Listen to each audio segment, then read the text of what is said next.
नमस्कार, आप सभी का हमारे चैनल पर स्वागत है। जैसा कि आप सभी जानते हैं, आपके सहयोग और प्यार से हमने 10 क्लासें जो हैं कंप्लीट कर ली हैं। तो आज क्लास 11 की बारी है, तो चलते हैं क्लास 11 के क्वेश्चन देख लें। तो क्लास 11 का पहला क्वेश्चन क्या है? ये अच्छे कवि और सूत्रकार भी थे। प्रश्न क्या पूछ रहा है? ये अच्छे कवि और सूत्रकार भी थे। यह परिभाषा किसकी है? तो यह परिभाषा है रामचंद्र शुक्ल की। और ये किसके बारे में, यानी कि ये जो लिखा है ये किसके बारे में इन्होंने कहा है? तो ये इन्होंने सारंगधर के बारे में कहा है। अगला प्रश्न है 84 सिद्धों का जो क्रम है उस क्रम के 2 नंबर पर कौन से सिद्ध आते हैं? कौन से सिद्ध आते हैं? तो क्रम 2 पर जो आते हैं सिद्ध वो है लीला पा। कौन है? लीला पा। तो अगला प्रश्न क्या है? चर्यापद के ग्रंथकार हैं। जो चर्यापद है उसके जो ग्रंथकार हैं वो कौन है? तो उत्तर में क्या आएगा? उत्तर में आएगा सवरपा। इन्होंने चर्यापद ग्रंथ लिखा है। चौथा प्रश्न क्या है? गोरखवाणी का संपादन किसने किया? जैसा कि आप सभी जानते हैं गोरखवाणी किसकी रचना है? गोरखनाथ की, ऐसा कहा जाता है। तो इसका संपादन किसने किया? तो संपादन किसने किया? उत्तर में आएगा पीताम्बर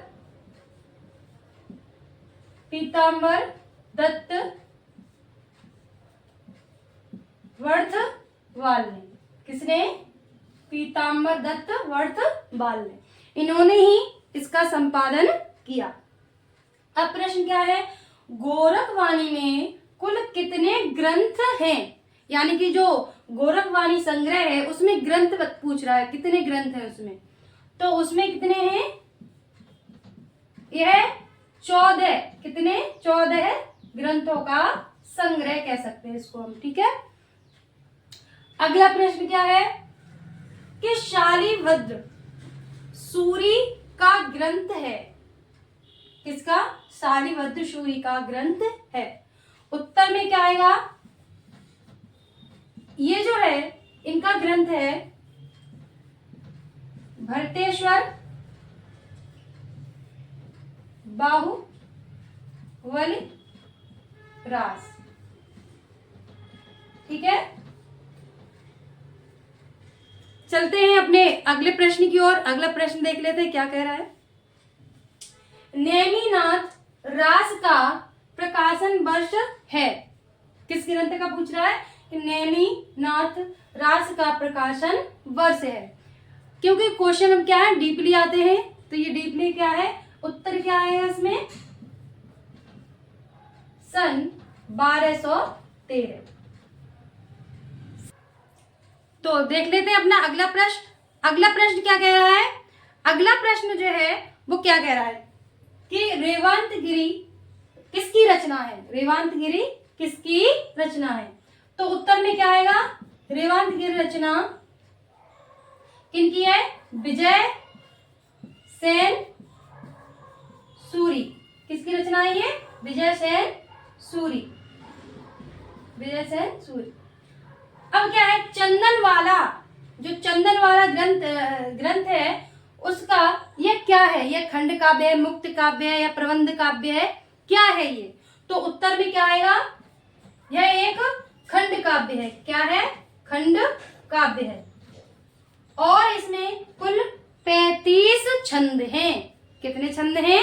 35 छंद। देखिए क्वेश्चन ये भी बन सकता है कि जो चंदनवाला है उसमें कितने छंद दिए गए हैं, तो यह भी क्वेश्चन बन सकता है। तो इसमें क्या कहेंगे हम?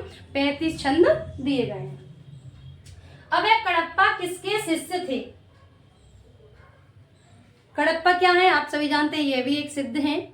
तो ये किसके शिष्य थे? तो उत्तर में क्या आएगा? ये जो थे किसके माने जाते हैं? जलंधरप्पा। किसके शिष्य? जलंधरप्पा। तो आपको ये क्लास अच्छी लगी उम्मीद करती हूँ। आपके सहयोग के कारण हमने 10 क्लास कंप्लीट की थी, जैसा कि आप जानते हैं। ऐसे ही हम क्लासें आगे बनाते रहें, तो आप सभी हमें ऐसे ही प्यार देते रहिएगा। बहुत बहुत धन्यवाद। मिलते हैं अगली क्लास में।